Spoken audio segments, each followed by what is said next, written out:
I've just always been in love with trails since that first moment. My dad took me on the Appalachian Trail when I was 12 years old. He would say, "You want to leave this place better than when you found it." He was one of the founding members of the Sandersville Tree Board. He was one of the founding people that got our only walking trail here at the hospital. I wanted to become a landscape architect because I was my dad's buddy. My dad wanted to be an architect.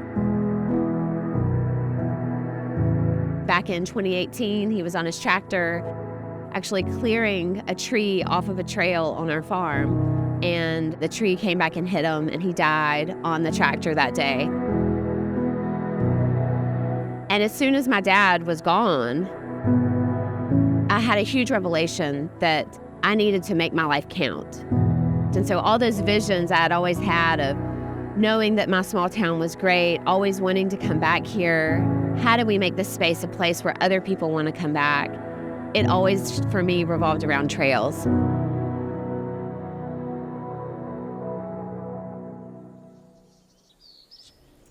So Mary Charles reached out to the Path Foundation a few years ago, and she had this amazing vision of the Georgia High-Low.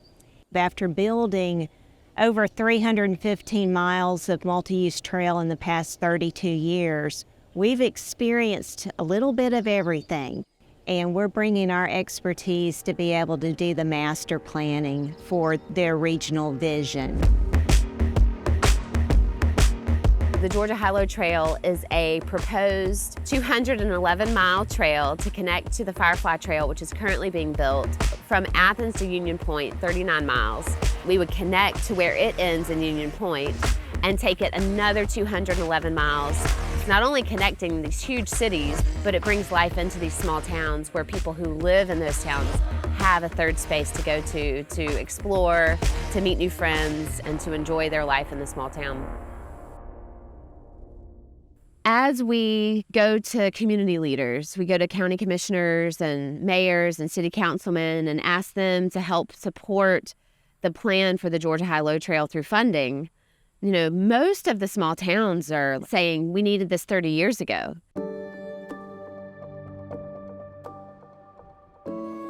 Our city is a 2-mile wide circle, and our Firefly Trail rips it right in half, runs right through the middle of our city.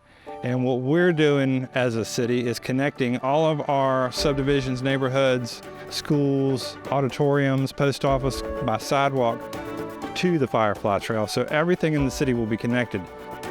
I can't tell you how many conversations I've had in the last week of neighbors who have known to wave at familiar faces that they've seen and lived with in the city forever, but hadn't ever talked to until they got onto this trail. The diversity in our city is on the trail. People are coming out of their homes and walking on this trail as family, and it seeks to strengthen your city. Without these virtual opportunities, without this internet access, then we're still living in the dark ages. Education is the equalizer of men. It's the balance wheel of social machinery. If our students have the same things that other students in other counties, then we can be at the same place at the same time with the same opportunities. Here in Sparta, Georgia, we are a small town, but we are growing virtually. I'm excited about the young people that are coming. I'm excited about the older people. They are now envisioning what Tinner always could be. But to bring that trail through here, that's going to be bringing those young families. And with that, that brings home ownership. That brings people wanting to come and to be a part of the city. This city will be a work, live, play community.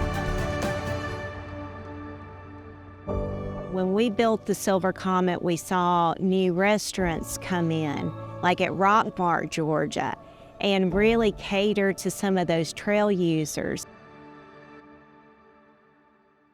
It's huge to bring these sorts of amenities to small towns, and something that bringing a trail through the town will do is create the demand for bed and breakfast, more Airbnbs, a coffee shop on the corner, a brewery. And so we're creating this community around the trail. And we really have found that a lot of developers are looking for where are trails being proposed. You can't build 211 miles in one piece, but how do we start piece by piece kind of making this happen and building this trail out? So that's become a question for us, is how do we reach out to the greater community? How do we find those people who will push this project forward?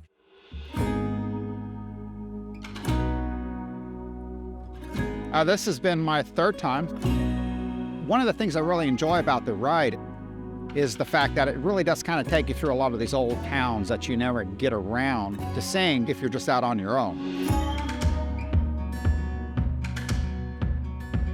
Smelling barbecue, cooking at 9 o'clock in the morning, I would have zipped past that at 65 miles an hour. That's, I think, the best part of seeing the world on two wheels. I like the cause. I like everything that Mary Charles is doing and heading up. It's really heartening. It's really good groundwork, because I think it's big. I think we need some sort of trail that is accessible to communities that normally wouldn't have it. You got to get the community involved in it before you build it, and she's doing a great job of that. As a mom, my kids will be my age when the Georgia High-Low Trail is completed.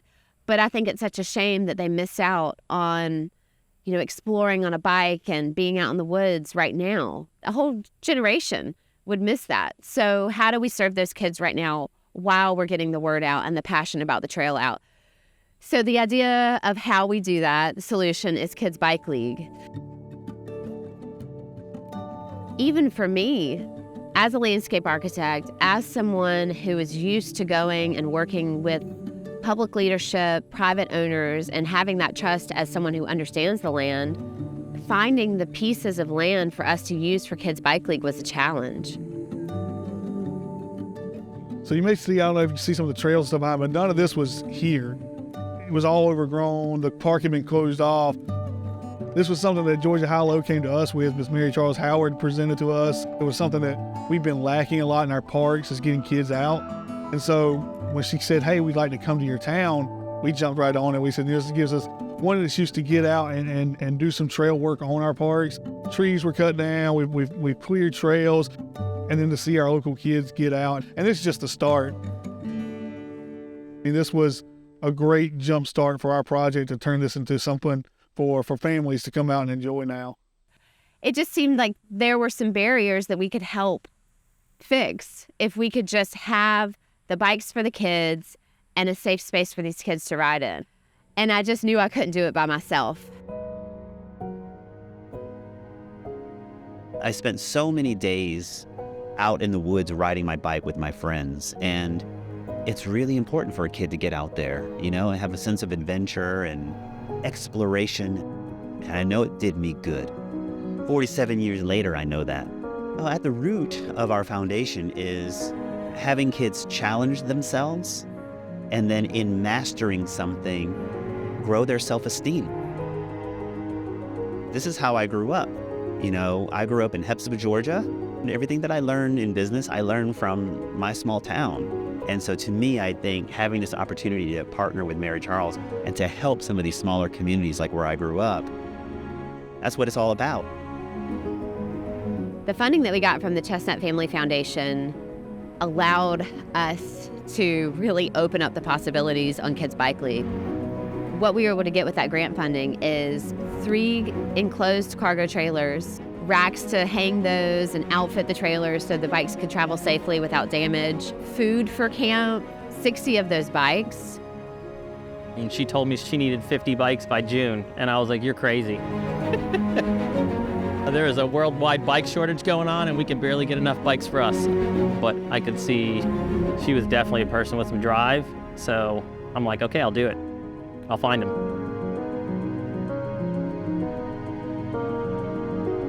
I mean, not only was it, oh, great, now we can expand to 8 counties, but it gave us that flexibility to hire the best coaches in the state of Georgia for our first year.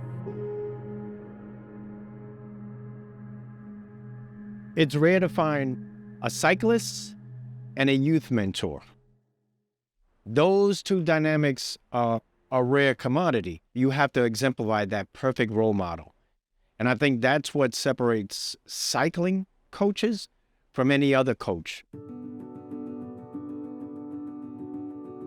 We look at biking as a metaphor for life. We try to help them to overcome their circumstances, then go greater by the mile. They're learning resolve and resilience to try over and over again to reach an objective. You see the personality coming out and how they ride. This is a wonderful thing.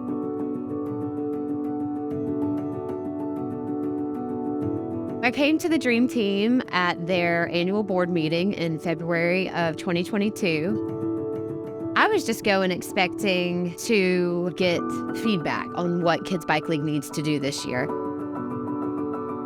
Shortly after, Atiba gets back to me and says, well, what if the Dream Team are your coaches and we have someone who could leave Kids Bike League for you? I mean, that was a dream come true. I said, yes.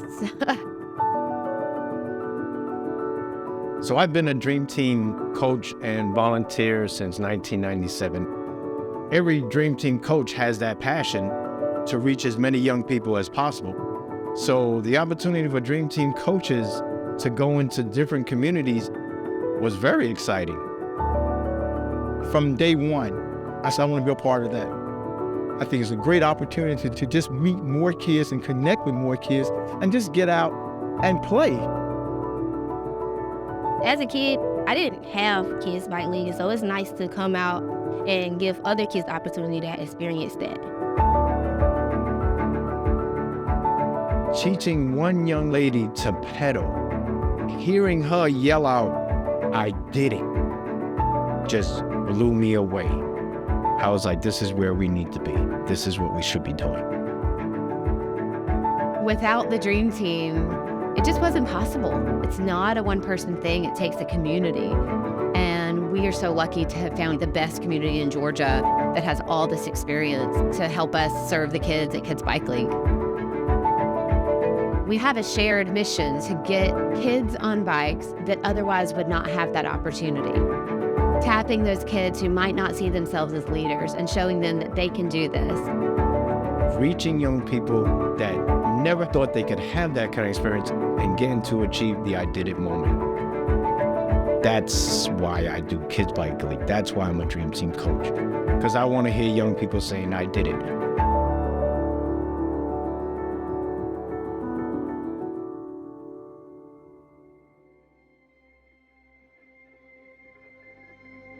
It's really hard to find somewhere to ride around our area. My daughter is in a stroller chair and I run.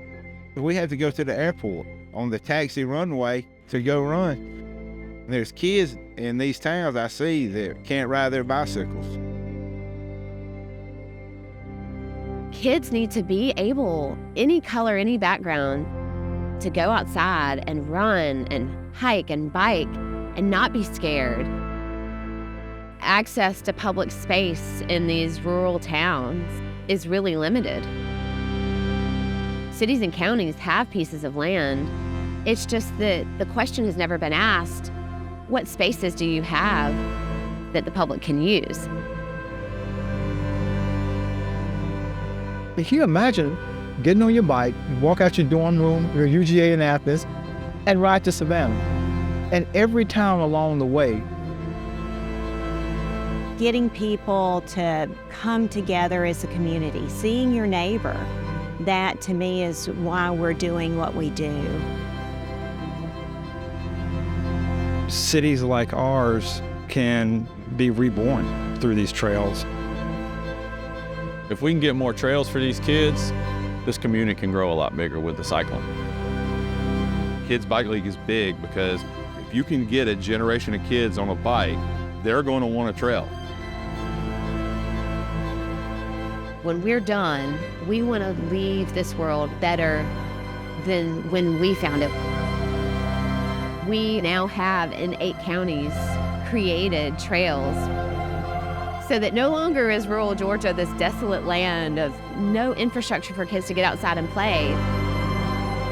Rural Georgia becomes a space where we've created public trails for not only the kids to explore, but for the use and betterment of our community.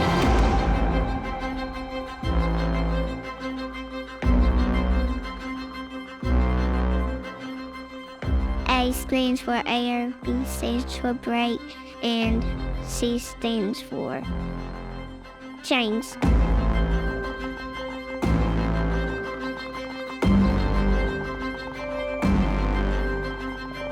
I learned a lot about changing gears and about pedaling and getting off the bike.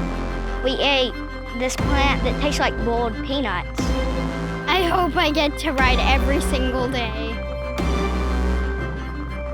We need to make sure that Kids Bike League is a sustainable program because the need is great.